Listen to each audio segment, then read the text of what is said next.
Let's talk about a walking, living demon, Donald Trump. Oh, did you?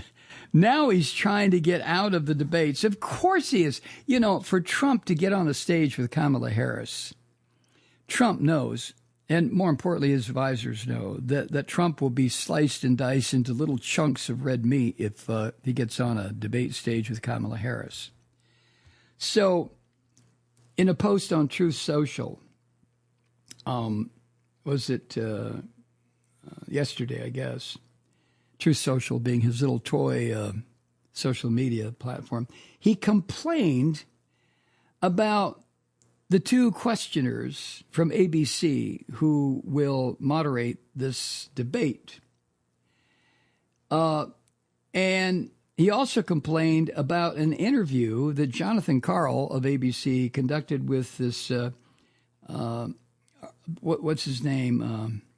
Tom Cotton, Republican of Arkansas, who looks like the main character in Washington Irving's story, the Headless Horseman, Ichabod Crane. Yeah, Tom Cotton reminds me of Ichabod Crane. You put Tom Cotton on a horse and run him through the Hudson Valley with a Headless Horseman chasing him, and Tom Cotton would fit right into that. I mean, he really would. Anyway, yesterday on This Week on ABC, Jonathan Karl talked with Tom Cotton. And it was that interview that, you know, put a burr up Trump's rather ample ass and forced him to question why he should agree to a debate hosted by ABC, which is bullshit. Trump doesn't want to be bitch slapped all over the stage, and which is exactly what will happen. So apparently Trump wrote this on his little toy social platform.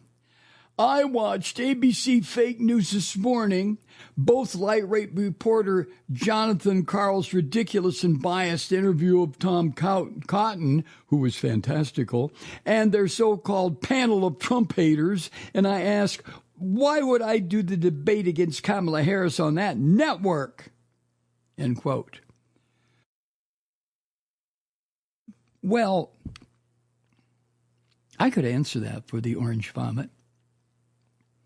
Yo, Orange Vomit, you probably wouldn't or shouldn't do your debate on that network or any network unless it were one of these offshoot fascist little networks, you know, like One American News or the granddaddy of all, the grandmammy of them all, the Fox Sewer. You'd feel comfortable there, wouldn't you, huh? And anyway, Trump went on to cite one of the people that was on the panel on Jonathan Karl's program on Sunday, Donna Brazile, who was has been a political advisor. I think she was head of the Democratic National Committee for a long time. But Trump cited Donna Brazile's giving Hillary Clinton's campaign advance notice about town hall questions during the 2016 primary campaign, which Donna Brazile did. But the Orange Vomit used that to suggest something similar could happen with Kamala Harris. Of course. Yeah, reach, Trump. Reach your large, ample butt all the way back 8 years ago and come up with some little bullshit politics, as usual thing about supplying questions to your candidate that may be asked of your candidate.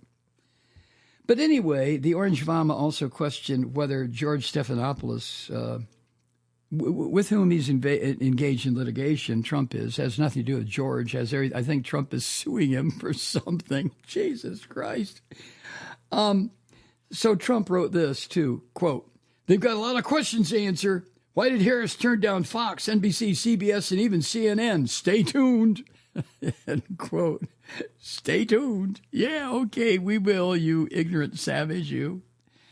Now, of course, Trump had previously agreed to do an ABC News hosted debate as long as it was Joe Biden. Oh, yeah, well, I would imagine so. But after Biden was replaced by Kamala Harris, Trump, you could just see his little feet moving like a cartoon character to get out of the way. Oh, no. even though the two campaigns agreed to hold the September 10 debate with ABC News. And then, to cover up his bullshit cowardice, Trump had pushed for additional debates on Fox and NBC in September. And I want hundreds of debates. I want debates all over the place. Boy, did that evaporate. Well, it was bullshit to begin with.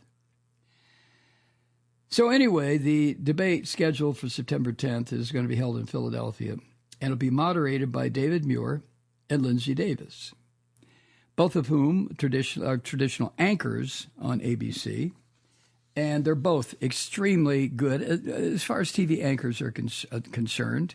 The TV anchors are very limited in the amount of time they have. They have to compete with all the goddamn commercials on their newscasts. But anyway, so let's see what happens over the next few days. I mean, the debate is only 2 weeks away. About 2 weeks. I'm not going to go on ABC because, they pick on me. Jesus Christ. Hi, Truth Seekers. Mike Malloy here. The Progressive Voices Network brings you commercial-free commentary from today's leading progressive radio hosts and pundits, like me, Mike Malloy, 24 hours a day. I'm not your typical old guy from the 80s or the 90s talk radio host, and Progressive Voices is not your typical talk radio network. It's a listener-supported nonprofit with no corporate control whatsoever over our broadcast. So hosts like me, Mike Malloy, are free to rant and scream and carry on about whatever we like. We're often controversial, but we're never boring. Weeknights, 9 p.m. in the East, 6 p.m. in the West on the Progressive Voices Network. Always progressive, always on. I'm Mike Malloy. Keep it lit.